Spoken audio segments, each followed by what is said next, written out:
Okay, so far we selected a car image, car photo. We put on some layer, we locked it. Using the pen tool, we drew a bunch of shapes tracing this car, building up from the back towards the front as much as possible to get as many details as we can. We drew with no fill. We had a black stroke. Once I finished that basic drawing, I highlighted all those shapes and drag them over here by themselves. Before I go any further, I sort of like how I've gotten this nice pencil drawing or nice pen looking drawing, and I may want to use that in the future, so I'm going to click and drag over everything. Hold the Option key, click and drag.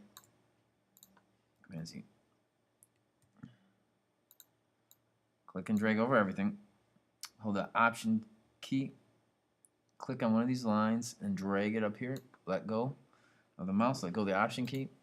And so I have this original shape, this original drawing saved up here in case I ever want to use that in the future. I can highlight that and group it into one shape, Object, Group. There we go. Now I can move around together. And I'll just put that up there in case I ever want to use that drawing. And I can also have that as a backup in case I screw this one up. Okay.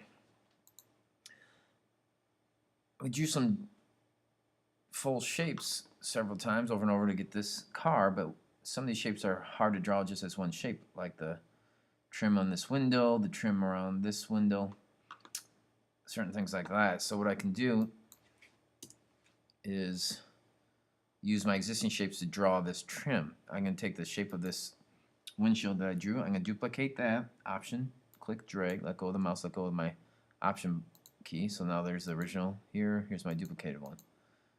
Well, I can duplicate that one more time, Option, click, drag. And then I can just make that shape, if I can zoom in so you can see what I'm doing, I'm going to make that shape a little bit bigger, and then I can position that into place a little bit bigger. So I have two shapes. I have my original shape, and I have the duplicated one on top I made a little bit bigger so it looks like a trim. Now, so I just have that trim shape. I can select both of those.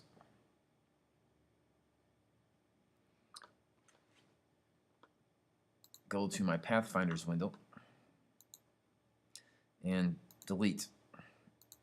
Oh, I can't do that yet. What I have to do is take this original shape, and you can see where that is in my layers window. And I can move that back shape, that smaller shape, on top of the larger shape.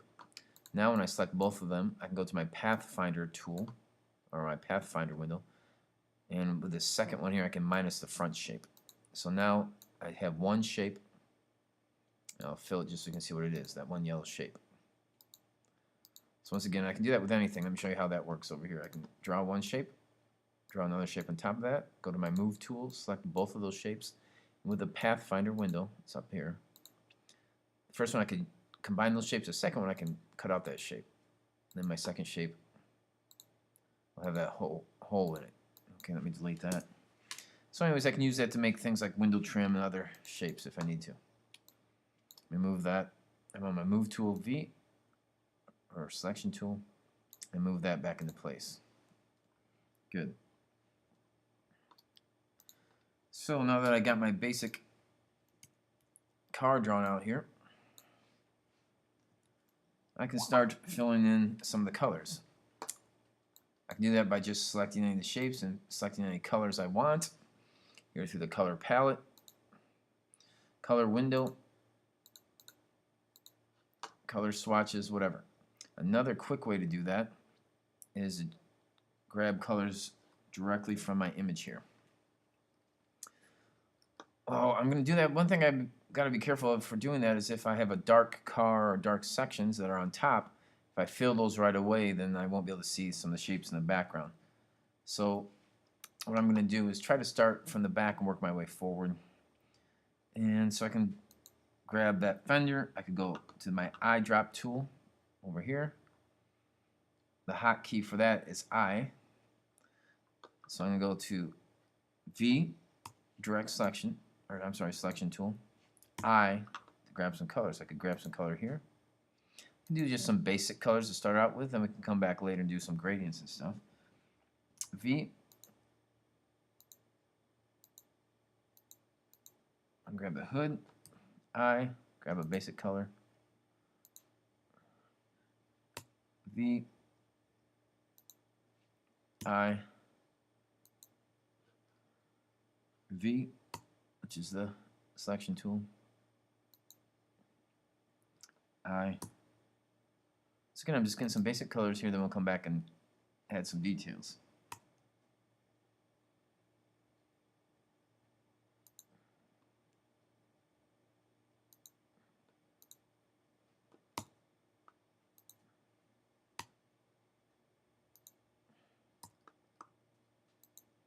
So if I keep going between V and I can grab some colors here. They don't have to be exact, it depends on how detailed you want it. They don't have to be exact. There's that window trim I did. I can grab a basic color for that. And my windshield itself. I can grab a color for that. And so on and so forth. Now, I needed that window to be transparent. So, with that window selected, I can add some transparency to that. I can accomplish that by using my appearance panel. With the appearance panel, I can do almost anything in Illustrator. Okay? My appearance panel tells me information about whatever I have selected. Whatever shape I select, my appearance panel shows me information about it. So here's my windshield. There's the stroke, there's the fill color, and then I can lower the opacity. If I lower the opacity, then I can become see-through. I can see the shapes underneath it. I can do that by just lowering the opacity, or I can do some of these Photoshop style blending modes, like darken. I can see through that a little bit. Multiply, so they have different effects. Lighten. Soft light. So there's all kinds of different effects I can do there. Well, I sort of like to multiply, and I'm just going to lower the opacity a little bit to get the effect I want. So there still gives you a sense that there's something on top of there. And we'll, in a little bit, we'll add some highlights and shadows and more details to that windshield. But that's a good way to do some transparency. Alright, back to the appearance window. Once again, I have any shape selected, shows me my fill and stroke. Underneath my fill and stroke, I can adjust the opacity for just my fill or just my stroke. The overall opacity. I can also access my effects and all kinds of, I can access anything I need to about my shape. Alright, well, I'm going to continue filling these general shapes with some general colors by selecting them with V with the move tool or selection tool, select a shape, go to the eye and select a color to fill it with. I'm going to keep doing this, and I'm just going to stop recording now just for the sake of time, but I'm going to go through and fill in all these other shapes. Then we'll come back and continue working.